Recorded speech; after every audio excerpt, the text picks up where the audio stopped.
Everyone, welcome back to my channel learning with pace. हम लोग learning and motivation का जो एक ये चैप्टर कंप्लीट कर रहे हैं, इसमें we already have completed 2 approaches. The first one is behaviouristic approach, then we completed humanistic approach. Now अभी हम बात करेंगे कॉग्निटिव अप्रोच के बारे में। तो जो सबसे पहले अप्रोच थी behaviouristic approach, that emphasize on the extrinsic motivation, but humanistic approach emphasizes on intrinsic motivation. And if we talk about cognitive approach, that also emphasize on intrinsic motivation. ध्यान रखना ये चीज। अब cognitive approach का मतलब होता क्या है? देखो, cognitive का सीधा लेना देना किससे है? thinking से है। तो cognitive approach में ये कहा कि हर एक इंसान का जो behavior होता है वो किससे determine होता है? उस बंदे की thinking से।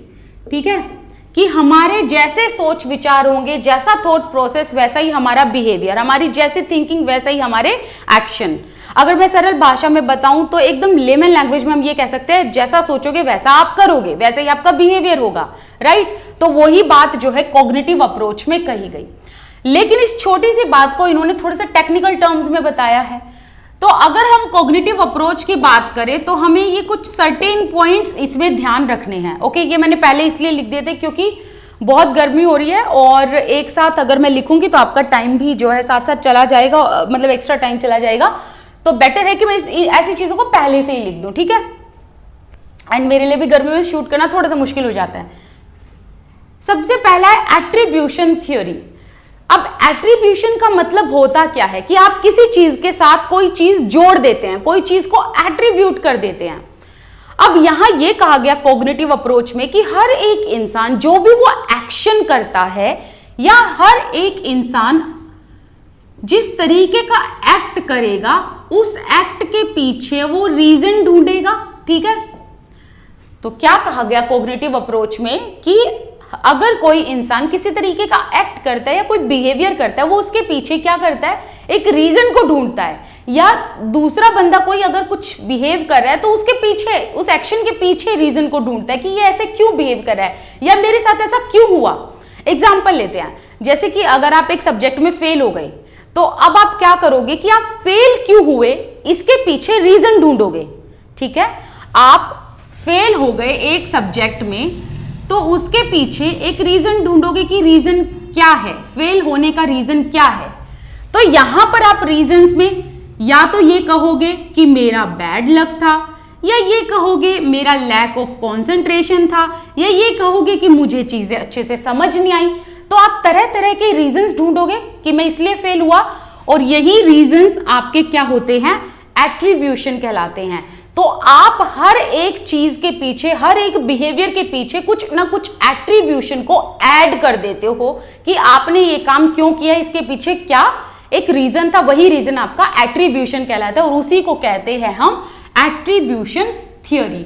तो कॉग्निटिव अप्रोच में ये कहा गया कि इंसान अपने बिहेवियर, अपने एक्ट के पीछे एंड दूसरों के एक्ट के पीछे क्या करता है? वो एक रीजन ढूंढता है और एक एट्रीब्यूशन को ऐड कर देता है, एक रीजन को ऐड कर देता है। ठीक है, नेक्स्ट है एक्सपेक्टेशन, और ये इनटू का निशान लगा रखा है जिसे हम गुणा कहते हैं गणित में। Expectation into value theory. अब देखो, एक्सपेक्टेशन एंड वैल्यू, इन दोनों का इनटू, इन दोनों का मल्टीप्लीकेशन। तो यहां पर यह कहा गया कॉग्निटिव अप्रोच में कि अगर हम कोई काम करते हैं तो हमारी अपनी कुछ एक्सपेक्टेशन होती है, हमारी कुछ डिजायर होती है, राइट। अब उस डिजायर के साथ आप अगर वैल्यू ऐड कर देते हो तो आप और भी ज्यादा मोटिवेटेड हो जाते हो। जैसे कि आपके कुछ डिजायर्स हैं, आपको कुछ बनना है, आपको एक टीचर बनना है, एक बहुत अच्छे लेवल पे जाना है। अब उसके पीछे आप क्या करोगे? उसके पीछे आप एक वैल्यू को ऐड कर दोगे कि आपके लिए ये जो प्रोफेशन है टीचिंग का, ये कितना वैल्यूएबल है। समझ में आई बात? कि आप अपनी डिजायर के साथ उस चीज की वैल्यू ऐड कर देते हो कि वो चीज आपके लिए कितनी कीमती है। तो उससे आप क्या हो जाते हो? उससे आप मोटिवेटेड हो जाते हो। ओके, तो आई बात समझ में कि अगर आपकी कुछ डिजायर्स हैं, उसके साथ आपने उस डिजायर की वैल्यू को ऐड कर दिया तो आप उतने ही ज्यादा मोटिवेटेड हो जाते हो। तो यहां पर आपका थिंकिंग प्रोसेस हुआ ना कि आपके जो परसेप्शन थे, आपके जो आपने जो वैल्यू सोची वो आपने ऐड की एंड आप मोटिवेट हुए, तो हुई ना कॉग्निटिव अप्रोच। नेक्स्ट है बिहेवियर डिटरमिन्ड बाय थिंकिंग। तो जैसा मैंने बताया कि भाई बिहेवियर, किसी इंसान का क्या बिहेवियर है वो या फिर वो उसके क्या एक्शंस हैं, उसके साथ आप क्या करते हो, आप कुछ ना कुछ जो है आपकी थिंकिंग उसके पीछे होती है, ठीक है। आपके बिहेवियर के पीछे आपकी थिंकिंग होती है, वही चीज यहां बताई गई है। सिंपल इसमें मतलब आपको ये ध्यान रखना है कि हर एक इंसान अगर कोई काम करता है उसके साथ जो है उसके पीछे उसकी सोच छुपी हुई होती है।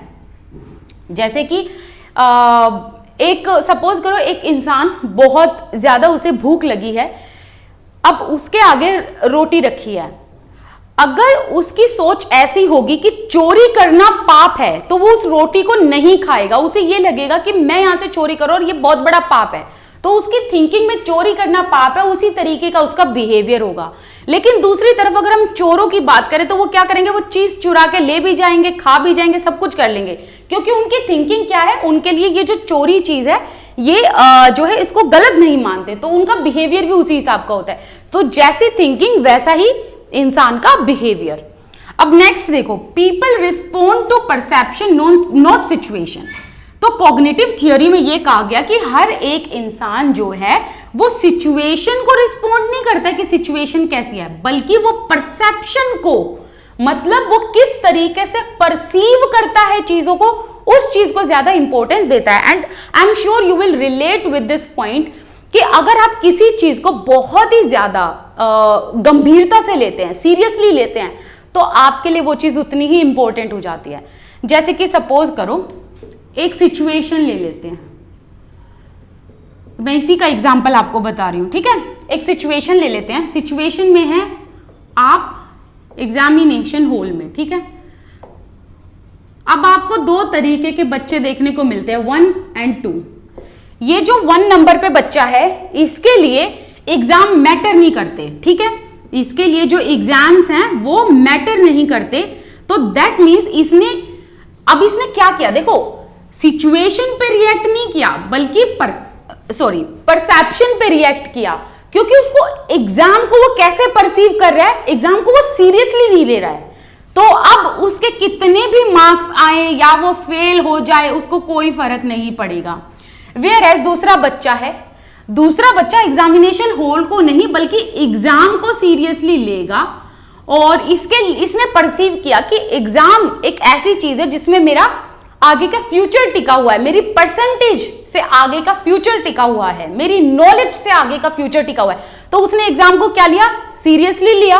तो अब उसके लिए परसेंटेज भी मैटर करेंगे अगर वो फेल हो गया, क्योंकि उसने उस चीज को, सिचुएशन उस जो एग्जाम था उसको सीरियसली परसीव किया, तो इसलिए उसे अपने रिजल्ट का फर्क पड़ेगा, ठीक है। अगर उसके 2 नंबर भी कम आए तो वो शायद आपके पास आ जाए और कहे कि मैम आपने मेरे नंबर कम क्यों दिए, क्योंकि उसने किस चीज पर रिस्पॉन्ड किया, परसेप्शन पर। अब देखो परसेप्शन का मतलब क्या होता है, परसेप्शन का मतलब होता है आपने किसी चीज को कितना समझा या फिर कितना सीरियसली लिया, ठीक है, कैसे परसीव किया। अब यहां पर मैंने कुछ पॉइंट्स लिखे हैं, ये पॉइंट्स है प्लान, गोल, स्कीमास, एक्सपेक्टेशन, एट्रीब्यूशन, इनको आप ध्यान रख लेना, क्योंकि कॉग्निटिव अप्रोच में ये कहा गया कि भाई अगर कोई इंसान इनिशिएट करता है या मोटिवेटेड रहता है, वो किस चीज को फॉलो करता है, इस चीज को। पहला प्लान, उसके लिए प्लान क्लियर होने चाहिए, उसका प्रोसेस उसे क्लियर होना चाहिए ही चाहिए। गोल्स, कि वो क्या अचीव करना चाहता है, ठीक है।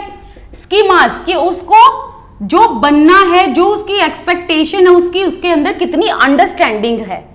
एक्सपेक्टेशन मतलब उसकी क्या डिजायर है और उसने उस डिजायर में कितनी वैल्यू ऐड की है, उस हिसाब से वो उस चीज को सीरियस लेगा एंड तब वो उस टास्क को कंप्लीट करने में क्या रहेगा, मोटिवेटेड रहेगा। तो यहां पर आपने क्या समझा, यहां पर आपने एक चीज ये समझी कि सारा खेल किसका है, थिंकिंग का, कॉग्निटिव का, कि उसने देखो सारी चीजें, चाहे वो एक्सपेक्टेशन हो, डिजायर हो, कुछ भी हो, लास्ट में उसका परसेप्शन काम आता है कि उसने कितनी वैल्यू ऐड की है। एंड अगर आप अपनी थिंकिंग ऐसी रखते हैं कि ये मुझे काम करना है, इसके करने के बाद मेरी वैल्यू और भी ज्यादा हो जाएगी, या इस काम के करने से मेरे लाइफ में पॉजिटिव रिजल्ट्स आएंगे या मैं इतना कमाऊंगा। तो आप अगर किसी चीज में वैल्यू ऐड कर देते हैं तो आप और भी ज्यादा मोटिवेटेड हो जाते हैं। एक एग्जांपल ले लेते हैं, मैं इस YouTube चैनल पे वीडियोस बनाती हूं, जबकि आप लोगों को पता है मैं आपसे पर्सनली कुछ भी पैसा नहीं ले रही हूं। आज इतनी गर्मी है, आपको पता है इस साल बहुत ज्यादा गर्मी है 2022 में, ठीक है, और मैं पंखा भी नहीं चलाया हुआ है तो बार बार पसीना आ रहा है, लेकिन मैं फिर भी यहां खड़े होकर वीडियो बना रही हूं। क्यों? क्योंकि मैंने इस काम में वैल्यू को ऐड किया है, ठीक है। तो इस काम में मैंने वैल्यू को ऐड किया, तो मेरे लिए गर्मी मैटर नहीं की, तो मैंने क्या किया, इस चीज को सीरियसली लिया एंड मोटिवेटेड हुई मैं ये टास्क को करने के लिए, और मैंने ये शूट कर दिया आज के दिन वीडियो, ठीक है। तो आपकी थिंकिंग मैटर करती है कि आप किसी चीज को कितना परसीव कर रहे हैं, कितना सीरियसली ले रहे हैं आप अपनी थॉट प्रोसेस में, एंड उसके साथ आप कितनी वैल्यू को ऐड कर रहे हैं। सो ये चीज जो है मैटर करती है, ठीक है। आई होप कॉग्निटिव अप्रोच का जो ये पॉइंट है ये आपको क्लियर हुआ होगा। नेक्स्ट वीडियो में हम बात करेंगे सोशो कल्चरल अप्रोच के बारे में, ठीक है।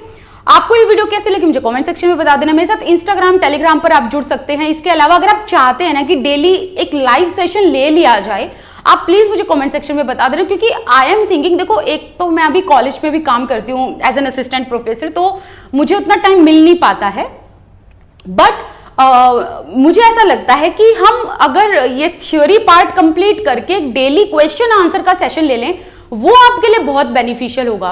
तो वो मैं डेली कर सकती हूं, तो आप मुझे वो बता देना। बस उसमें ये ध्यान रखना मैं पीपीटीज की बजाय पीडीएफ लेकर आऊंगी, उसमें वैल्यू देना पढ़ाई को, ना कि ये कि मैम ने किस तरीके की पीडीएफ निकाली है, ठीक है। क्वेश्चन अच्छे होंगे, आपको मजा भी आएगा करने में, तो आप मुझे कमेंट सेक्शन में जरूर बताना। Thank you so much for watching this video.